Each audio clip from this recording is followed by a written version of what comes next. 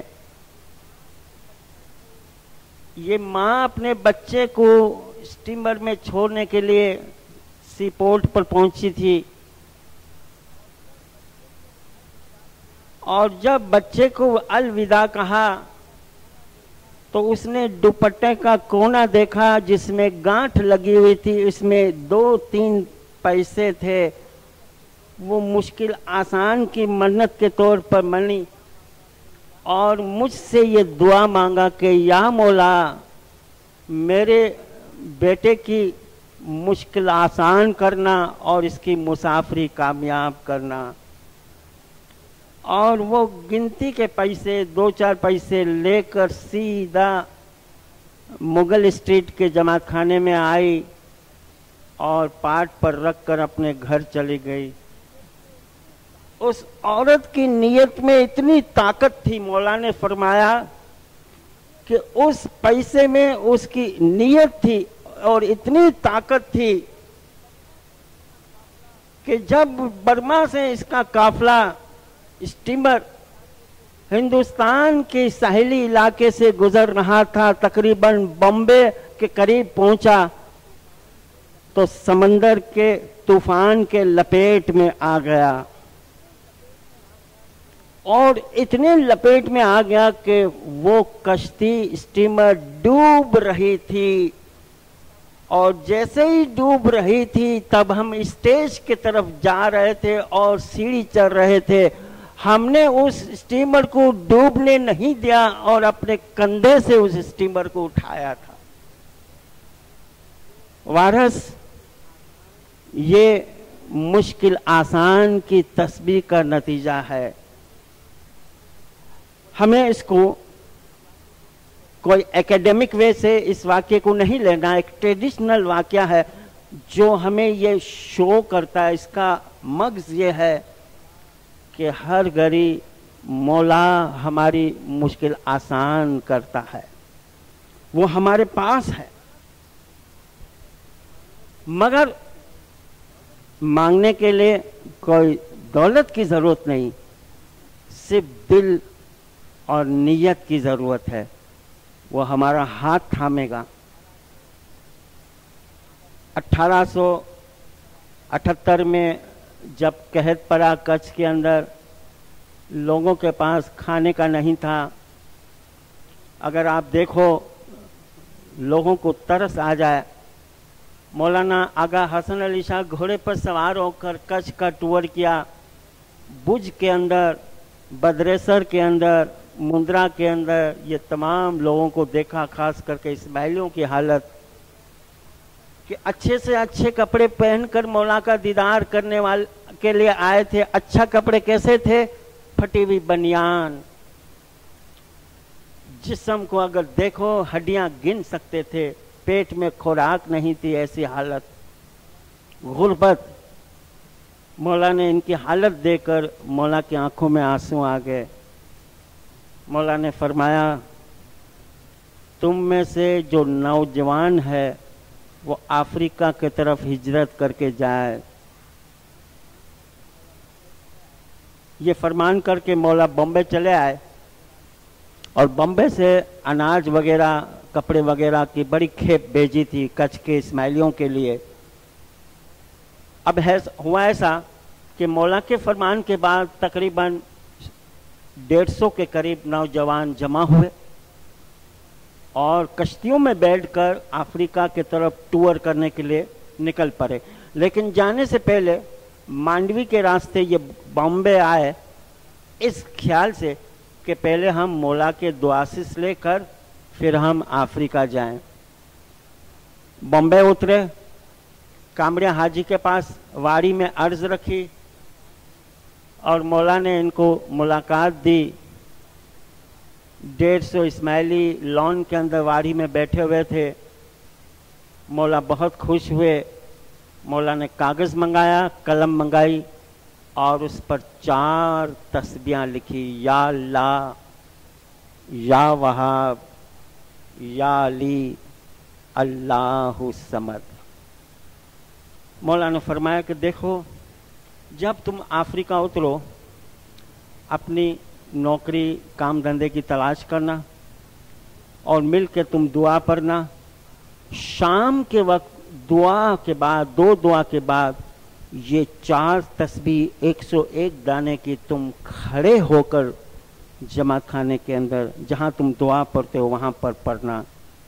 مولا نے فرمایا کہ یاد رکھو, اس تسبیح کی بدولت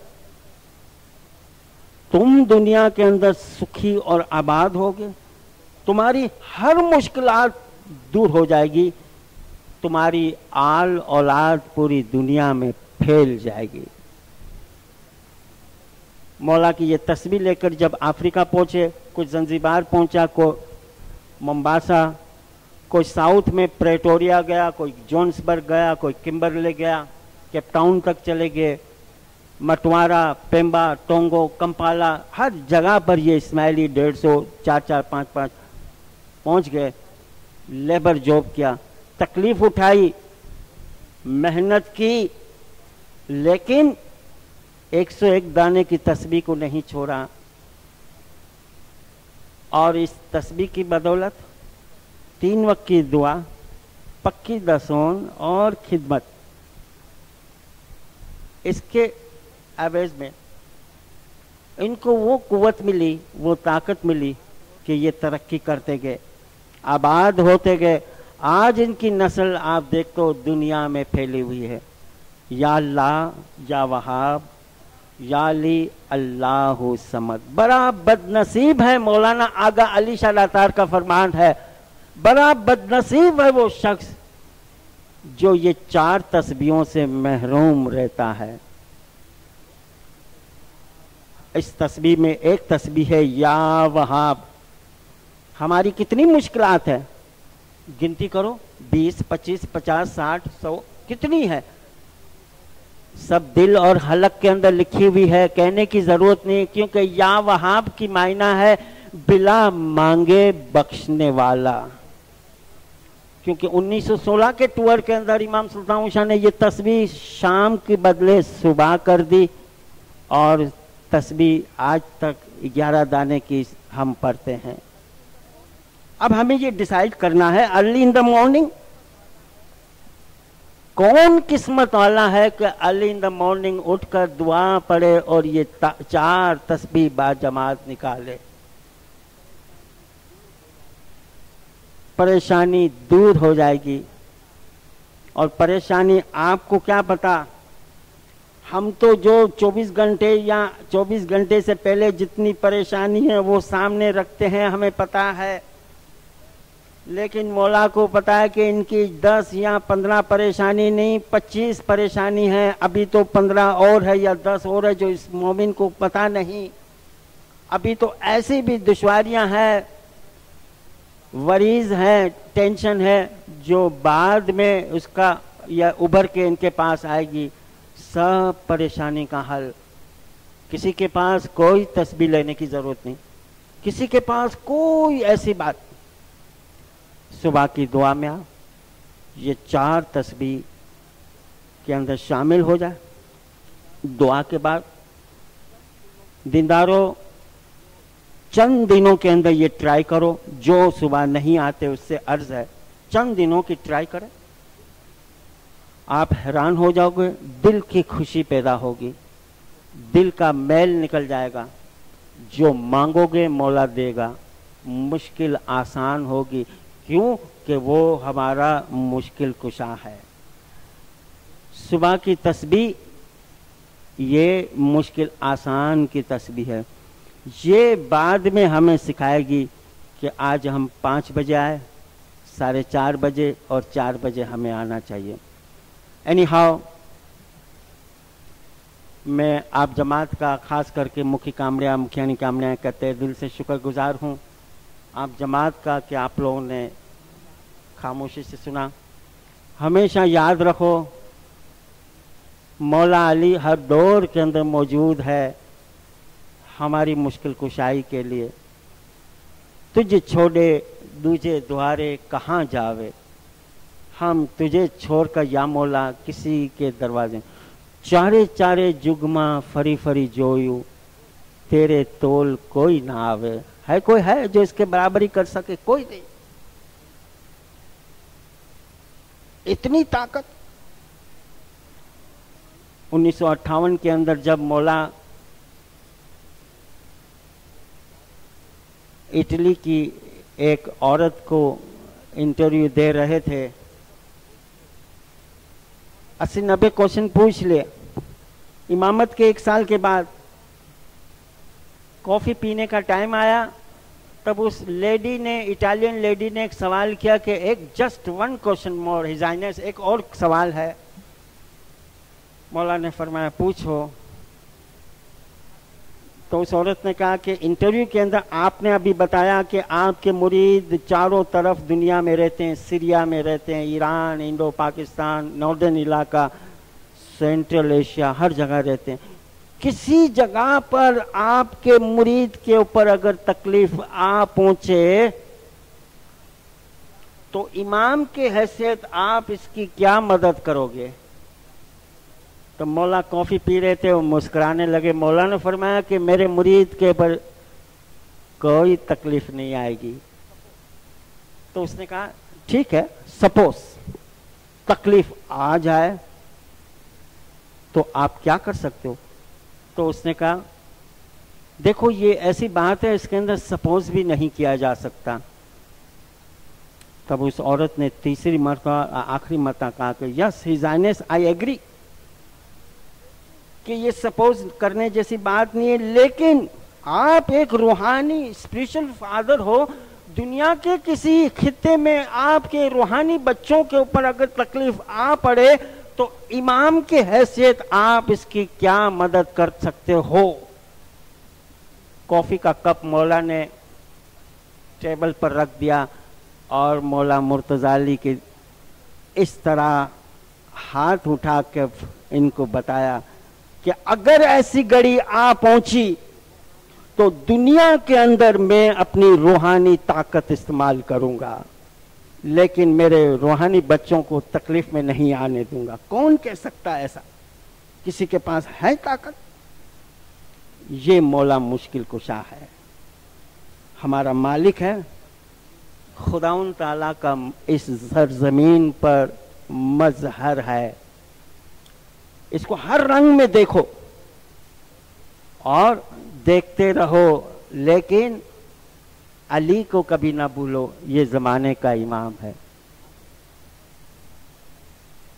آخر میں ہم مولا کے پاس دعا گزاری کریں گے۔ مولا آپ سب کو سکھی سلامت آباد رکھے، مولا آپ کی تمام مشکلات دور کرے، ایمان کی سلامتی در، ہر قسم کے وسوسوں سے بچائے، مولا ہر بری نظروں سے بچائے، مولا خدمت کا شوق پیدا کرے، مولا دلوں کو روشن کرے، مولا اپنی حقیقی معرفت عطا کرے، حقیقی رحمت سے مالا مال کرے، مولا ابدی سکون دے، مولا بدیوں سے بچائے، جان مال اولاد میں برکتیں دے، اپنی روحانی گود میں جگہ دے، اپنی محبت میں رکھے، اپنی یاد میں رکھے، اپنی میٹھی نظروں میں رکھے، اپنی پناہ میں رکھے، اپنے قبضے میں رکھے، اپنی رحمت میں رکھے، ہماری آرزو و امنگیں پوری کرے۔ مولا ناامیدی و مایوسی سے بچائے، قرض، بیماری اور ٹینشن سے بچائے۔ مولا صبر سے مالا مال کرے۔